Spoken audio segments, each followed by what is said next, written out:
Remember when kitchens smelled like fresh bread every morning and cake cooling on the counter meant company was coming? Our grandparents didn't have fancy gadgets or specialty stores, yet they created magic with simple tricks passed down through generations. Today we're exploring 25 ingenious baking hacks that made their treats legendary and will transform your kitchen too. Let's start with use old bread for crumbs. Your grandmother never threw away stale bread, and neither should you.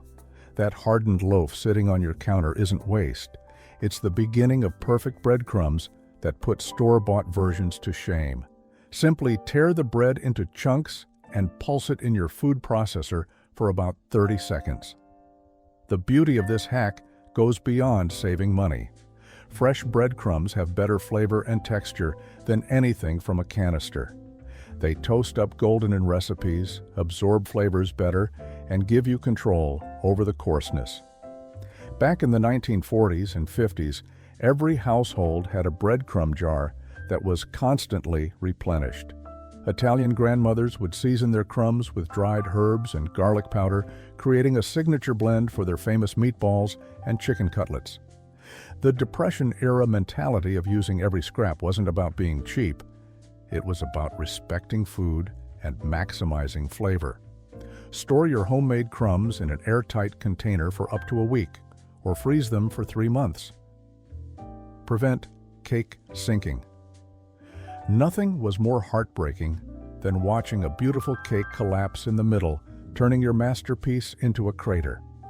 Our grandmothers knew the secret to preventing this disaster lay in 2 simple rules that modern bakers often ignore. First, never overmix your batter. Once you add the flour, fold it in gently until just combined. Those extra strokes develop gluten that can make your cake tough and prone to sinking. Second, resist the temptation to peek. Opening the oven door during the first 25 minutes causes temperature fluctuations that shock the delicate structure.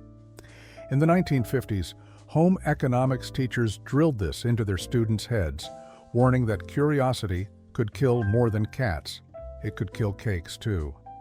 The science is simple. Cakes need consistent heat to set their structure before the leavening agents finish their work. Your grandmother's oven might not have had a window, but she knew to trust the timer and her nose. When that sweet aroma filled the kitchen, she knew it was safe to check. Use wax paper for easy cake removal. Before parchment paper became a kitchen staple in the 1990s, wax paper was the baker's best friend. Your grandmother lined every cake pan with it, ensuring her layers came out perfectly every time. The trick is to trace the bottom of your pan onto the wax paper, cut it out, and place it smooth side down. Then grease the sides of the pan as usual. This method saved countless birthday cakes from disaster. The wax coating creates a barrier that releases cleanly, unlike flour alone, which can leave a dusty coating on your cake. During World War II rationing, when butter was precious, this technique meant using less grease while still achieving perfect results. Many grandmothers would save and reuse their wax paper circles, washing them gently and storing them between cake pans. While modern bakers often reach for expensive silicone mats, this old-fashioned method costs pennies and works just as well for most cakes. Keep brown sugar soft. Rock-hard brown sugar could ruin a baking day faster than a broken oven. Your grandmother's solution was brilliantly simple: a slice of bread. Place a fresh slice in your brown sugar container, and within hours, the sugar absorbs moisture from the bread, returning to its soft, scoopable state. This hack dates back to the early 1900s, when brown sugar came in solid cones that had to be grated. By the 1940s, granulated brown sugar became common, but the hardening problem persisted. The bread trick works because brown sugar hardens when its natural moisture evaporates, and bread acts as a humidity regulator. Some grandmothers used apple slices or marshmallows for the same effect. The key is replacing the bread slice every few weeks before it molds. This method keeps brown sugar perfect for months, ensuring you're always ready for chocolate chip cookies or that emergency coffee cake when unexpected guests arrive. Use butter wrappers. Those butter wrappers you're throwing away are pure gold in the kitchen. Your grandmother saved every single one, storing them in a designated spot for greasing pans. Each wrapper retains about a teaspoon of butter, perfect for coating a baking dish without dirtying your hands or wasting fresh butter. During the Great Depression, this thriftiness was essential when every pat of butter counted. Even in prosperous times, the habit stuck because it simply made sense. The wrappers work especially well for greasing muffin tins, where getting into those curves can be tricky. Some grandmothers would fold the wrappers and freeze them, creating a stack of ready-to-use pan greasers. They'd also use them to butter the tops of fresh rolls or cover leftovers in the refrigerator. This zero-waste approach meant getting 12 to 15 uses from a pound of butter instead of just 11. Use a coffee filter as a cake parchment. When parchment paper wasn't in every grocery store, clever bakers discovered that round coffee filters made perfect cake pan liners. They're already the right shape for most round pans, food-safe, and heat-resistant up to 450 degrees warp. Your grandmother might have stumbled upon this hack when she ran out of wax paper mid-recipe. The flat-bottomed basket filters work best, fitting 8 and 9-inch pans perfectly. For larger pans, overlap 2 filters slightly. This trick became popular in church kitchens and community centers where bulk coffee filters were always on hand, but specialty baking supplies weren't in the budget. The filters release cakes cleanly and cost a fraction of parchment rounds. They also work wonderfully for steaming vegetables in the microwave or straining homemade nut milk. Some innovative grandmothers even used them to polish silver or clean windows, proving that the best kitchen tools often have multiple uses. Cake cooling trick. Your grandmother knew that properly cooling a cake was just as important as baking it correctly. She'd immediately transfer her cakes to a wire cooling rack, allowing air to circulate completely around them. This prevented the dreaded soggy bottom that comes from trapping steam between the hot pan and counter. If she didn't have a cooling rack, she'd balance the pan on 2 wooden spoons laid across the counter, creating that crucial air gap. The science here is simple, but crucial. Cakes continue cooking from residual heat even after leaving the oven. Rapid, even cooling stops this process and sets the crumb structure. In the 1950s, when layer cakes were the height of entertaining, proper cooling meant the difference between a professional-looking dessert and a lopsided disaster. Many grandmothers would cool cakes for exactly 10 minutes in the pan before turning them out, long enough to firm up, but not so long that they'd stick. DIY buttermilk substitute. Running out of buttermilk never stopped your grandmother from making her famous biscuits or chocolate cake. She knew that adding a tablespoon of white vinegar or lemon juice to a cup of regular milk would create a perfect substitute. Let it sit for 10 minutes, and the acid causes the milk to curdle slightly, mimicking buttermilk's tangy flavor and chemical properties. This hack became essential knowledge during World War II rationing, when specialty ingredients were luxuries. The substitution works because buttermilk's acidity reacts with baking soda to create lift in baked goods.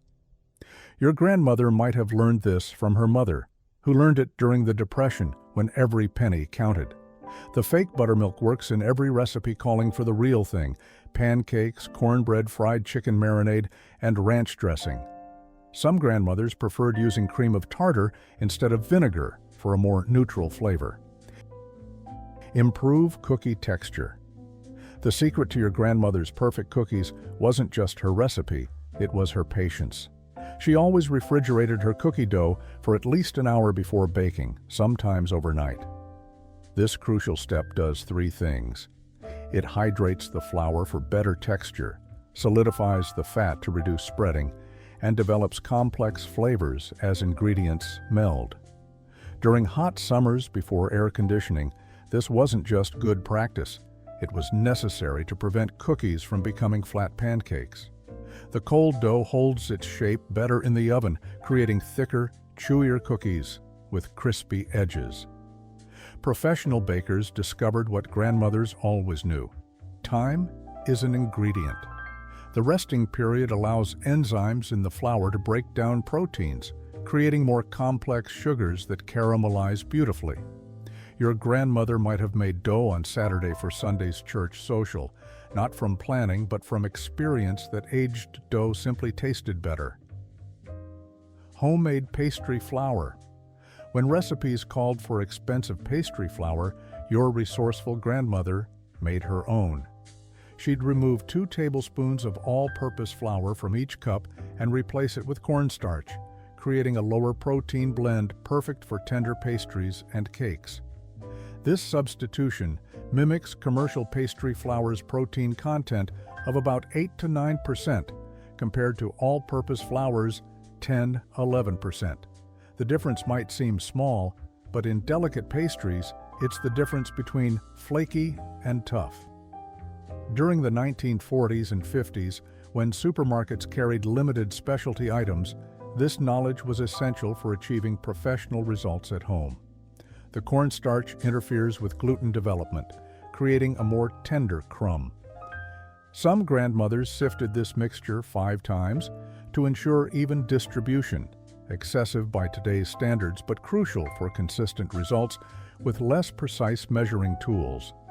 This homemade blend works beautifully for pie crusts, scones, and delicate cakes, where tenderness matters more than structure.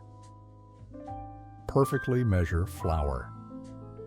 Your grandmother's measuring technique might have seemed fussy, but she understood something many modern bakers miss. A cup of flour can vary by several ounces depending on how you measure it.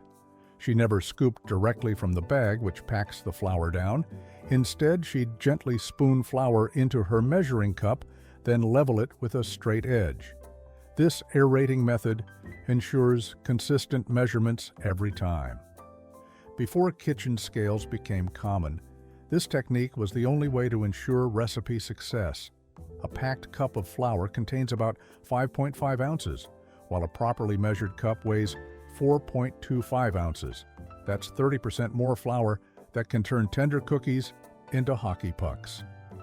Home economics classes in the 1950s spent entire lessons on proper measuring, understanding that precision in baking isn't optional. Your grandmother might have kept a special spoon just for flour measuring, never using it for stirring to maintain its shape. Prevent overbaking. The toothpick test became your grandmother's most trusted tool, more reliable than any timer or temperature gauge.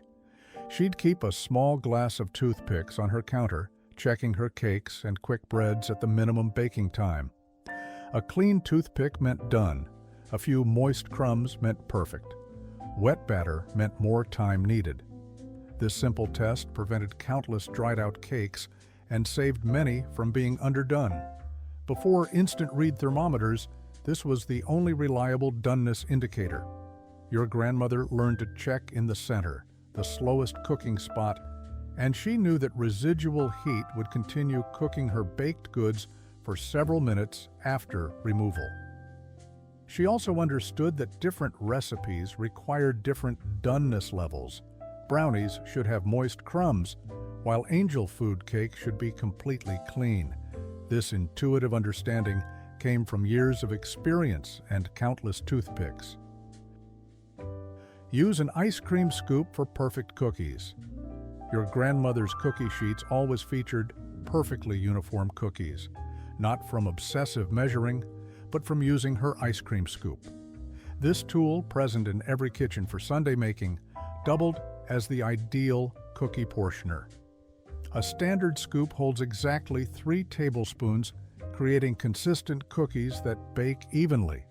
Before cookie scoops became specialized tools in the 1980s, this ice cream scoop method was the professional secret that home bakers discovered through happy accident. The spring-loaded mechanism releases dough cleanly, preventing sticky hands, and uneven shapes.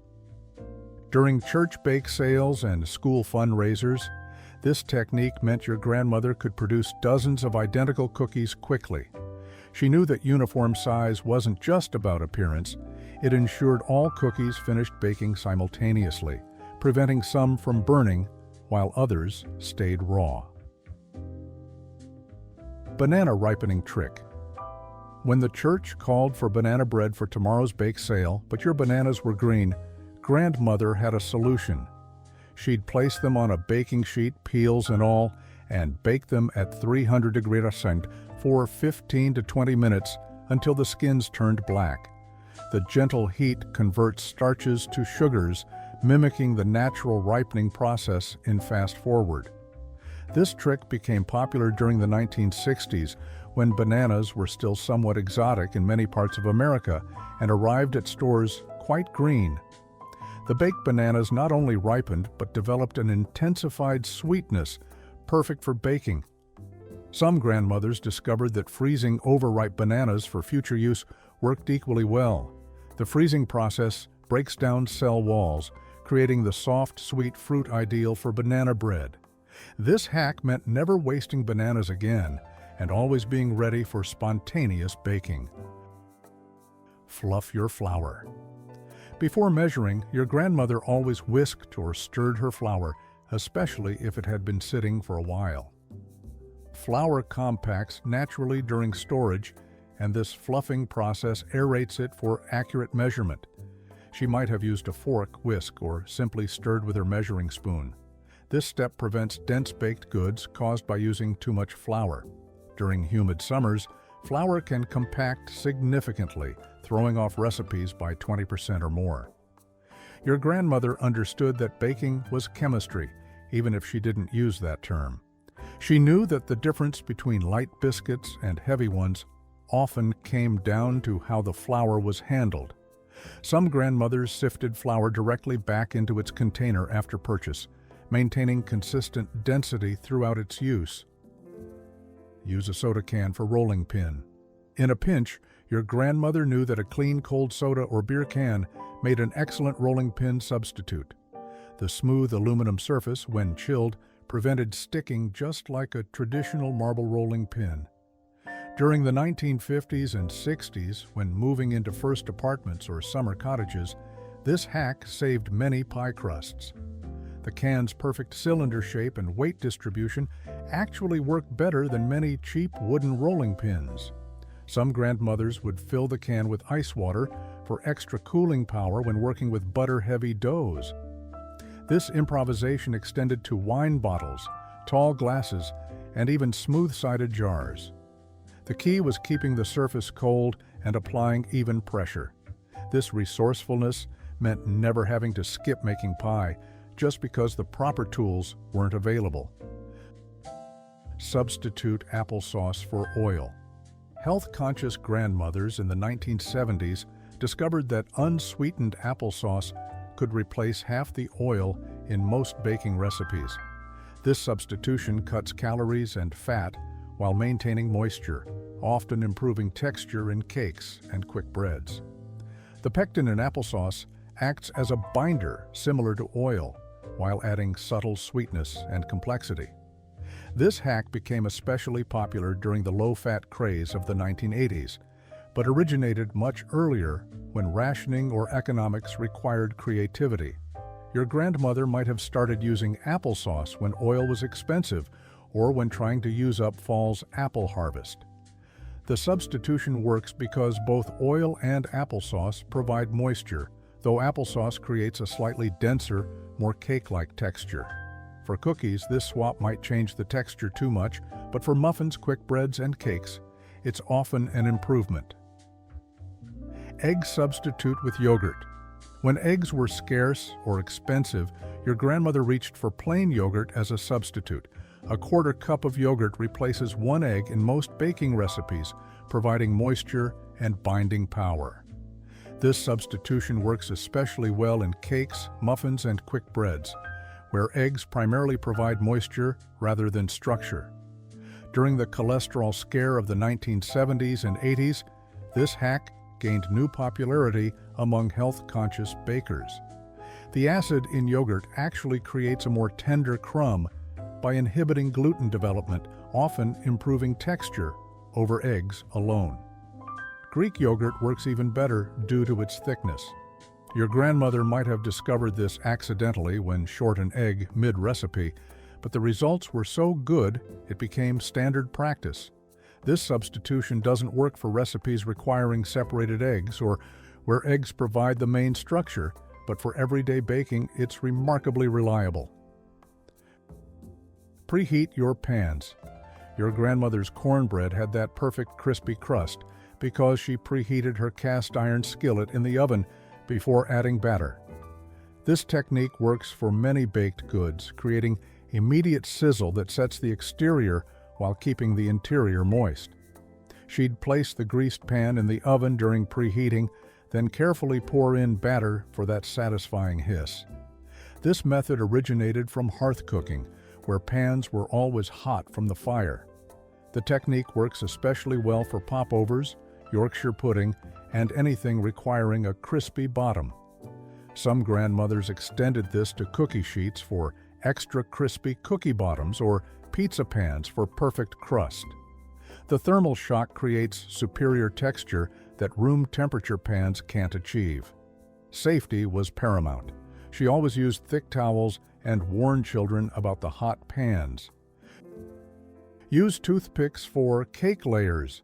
Creating perfectly level layer cakes challenged even experienced bakers until someone's grandmother discovered the toothpick trick. She'd insert toothpicks around the cake's circumference at the desired height, using them as guides for cutting. This visual aid eliminated guesswork and prevented lopsided layers that plagued many home bakers. For filling placement, she'd create a toothpick dam around the edge before adding jam or custard, preventing overflow. When stacking layers, toothpicks marked the center point for perfect alignment. This simple tool solved complex engineering problems in cake construction. Before cake levelers became common in the 1990s, this method was the professional secret for wedding-worthy cakes at home. Some grandmothers used thread stretched between toothpicks as a cutting guide, creating perfectly even layers every time. Re-roll scraps for pie crust. Waste not, want not. Your grandmother never discarded pie dough scraps.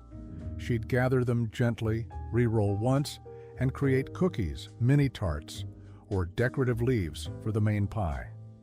These pie cookies, sprinkled with cinnamon sugar, became treats children waited for eagerly. The key was handling scraps minimally to prevent toughness from overworking. She knew that first roll dough was best for the main crust, but scraps could still create something special. During the Depression, these scraps might become dinner's dumplings or next day's breakfast pastry. Some grandmothers layered scraps with butter and sugar, creating rough puff pastry for turnovers. Others saved frozen scraps until enough accumulated for a full pie. This resourcefulness meant one pie's worth of dough could feed the family twice. Grease the edges of pans. Your grandmother never had cakes stick because she understood a fundamental truth. It's not just the bottom that needs greasing. She meticulously greased every surface the batter would touch, paying special attention to corners and edges where sticking was most likely. Using her saved butter wrappers or a pastry brush, she'd coat sides thoroughly, sometimes adding a flour dusting for extra insurance. This complete coverage prevented the dreaded torn edges that ruined countless cakes' appearance. She knew that as cakes rise, they climb the pan sides, and any ungreased spot becomes an anchor point for tearing. For bundt pans, she'd spend extra time getting into every crevice, knowing that complex shapes required extra attention. This thoroughness took an extra minute, but saved hours of frustration and prevented serving disasters. Use a cold rolling pin for pastry. Your grandmother kept her marble rolling pin in the refrigerator, understanding that cold tools prevent butter from melting into dough prematurely. If she had a wooden pin, she'd chill it in the freezer for 20 minutes before use. This temperature control was crucial for flaky pastries where distinct butter layers create the desired texture. The science she understood intuitively is now proven. Cold butter creates steam pockets when baking, resulting in flaky layers. Room temperature tools can warm the dough, causing butter to blend rather than layer. During hot summers, she might even chill her pastry board or work on a marble slab kept cool. This attention to temperature made the difference between tough, greasy pastry and delicate, flaky perfection that melted in your mouth. Use a milk jug for frosting.